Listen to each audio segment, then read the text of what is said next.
വേണമെങ്കിൽ ഒരു നോക്ക് കണ്ടോളൂ, ചിരിക്കരുതേ. വളരെ ആ വീഡിയോ ഞാൻ റിയാക്ട് ചെയ്തിട്ടുണ്ടായിരുന്നു. എന്നിട്ട് ഞാൻ വാണെന്നും ഞങ്ങൾ റിയാക്ട്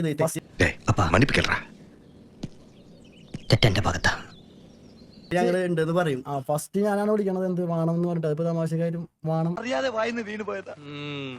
മതി, ഇനി വായിന്ന് വീഴണ്ട. ശരിയാ. പക്ഷെ എനിക്ക് തമാശ ഇഷ്ടമല്ല. തമാശ പറയുന്നതിന്റെ മൂട്ടിൽ ഞാൻ പടക്കം വെച്ച് പൊട്ടിക്കും എന്ന രീതിയിലാണ് ഞാൻ വിളിച്ചത്. അത് വളരെ ഇതായി പോയി. സത്യാവസ്ഥ മീനാക്ഷി പറഞ്ഞപ്പോൾ അറിഞ്ഞത്. Sorry for everything. അത് കണ്ടിട്ടാണ് ബ്രോ ഒരു വീഡിയോ ചെയ്തത്. റിയാക്ഷൻ വീഡിയോ ചെയ്തിട്ടുണ്ടായിരുന്നു. കാരണവും എല്ലാവർക്കും അറിയാം. എന്ത് കാരണം? എന്തായിരിക്കും കാരണം? എന്നെ കുറിച്ചിട്ടുള്ള നമ്മൾ റിയാക്ഷൻ വീഡിയോ ചെയ്തിട്ടുണ്ടായിരുന്നു. അത് കയ്യിലിരിപ്പിന്റെയാ. അതെ, കയ്യിലിരിപ്പിന്റെയാ. ആ കോളില് മണവാളം നമ്മുടെ അടുത്ത് പറയുന്നുണ്ട് ബ്രോ, നിങ്ങളുടെ ഭാഗത്ത് ആണ് തെറ്റെന്റെ ഭാഗത്താ. അത് നമ്മുടെ സൈഡിൽ നിന്ന് വന്ന മിസ്റ്റേക്കാ, നമ്മളത് റെക്ടിഫൈ ചെയ്തോളാം, അവനോട് പറഞ്ഞോളാന്ന്. കുട്ടിയോട് അപമര്യാദയായിട്ട് പെരുമാറി. മാപ്പ് മാപ്പ് മാപ്പ്. അത് മണവാളം ബ്രോ അടുത്തും പറഞ്ഞിട്ടില്ല, ലൈവിൽ കേൾപ്പിച്ചിട്ടില്ല. പക്ഷെ എന്റെ അടുത്ത് പേഴ്സണലായിട്ട് പറഞ്ഞിട്ടില്ല. ഒരു പേഴ്സണ് മറ്റൊരു പേഴ്സണോട് കാണിക്കാവുന്ന വളരെ മാന്യമായ ഒരു മര്യാദകേടുണ്ട് ഈ ലോകത്ത്. We people used to call it cheating. You know cheating. അതിന് ഞാൻ ഖേദിക്കുന്നു. നൈസായിട്ട് ഊരാളേ. സംഭവം എന്ന് വെച്ചാൽ ഇപ്പൊ എല്ലാവരും മുന്നിൽ ഞാനാണ് കുറിക്കുണ്ണയും മറ്റേ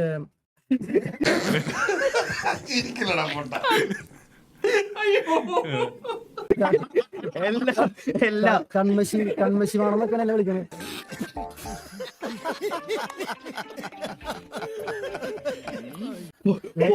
തുറന്ന് നോക്കാൻ പറ്റില്ല. ഇത്രയും വലിയ ഗതികെട്ടവൻ ഈ ലോകത്ത് വേറെ ആരെങ്കിലും ഉണ്ടാവും എന്റെ കർത്താവേ. ലൈഫിൽ എനിക്ക് ആദ്യമായിട്ട് ഞാൻ ഇപ്പൊ കൊച്ചി വന്നിട്ട് മറ്റേ എയർപോർട്ടിനോട് ഞാൻ ഇങ്ങനെ പറഞ്ഞിരുന്നു. വീട്ടിൽ നിന്ന് പുറത്തിറങ്ങി നടക്കാൻ പറ്റുന്നില്ല മനുഷ്യർക്ക്. നാട്ടുകാരെ മുഴുവൻ കളിയാക്കാം. എനിക്ക് പറ്റില്ല. ആൾക്കാർ എന്നെ എന്റെ മുന്നേ ഒരുമാതിരി നോട്ടൊക്കെ നോക്കണം. ലൈഫിൽ ഇങ്ങനെ പോയിട്ടില്ലായിരുന്നു. ഇന്നലെ ഉച്ച കഴിഞ്ഞ് ഒന്ന് നിക്കാൻ പറ്റണ അവസ്ഥയിലല്ലായിരുന്നു. നിലം തൊട്ടില്ല. സംഭവം എന്താണെന്ന് വെച്ച് കഴിഞ്ഞപ്പോ അപ്പൊ ഞാൻ മണവാളിന്റെ അടുത്ത കേസ് പറഞ്ഞിട്ടുണ്ടാവില്ല. അപ്പൊ കോൾ ചെയ്ത കാര്യങ്ങളൊക്കെ വല്ലാത്ത ചതിയായി പോയി.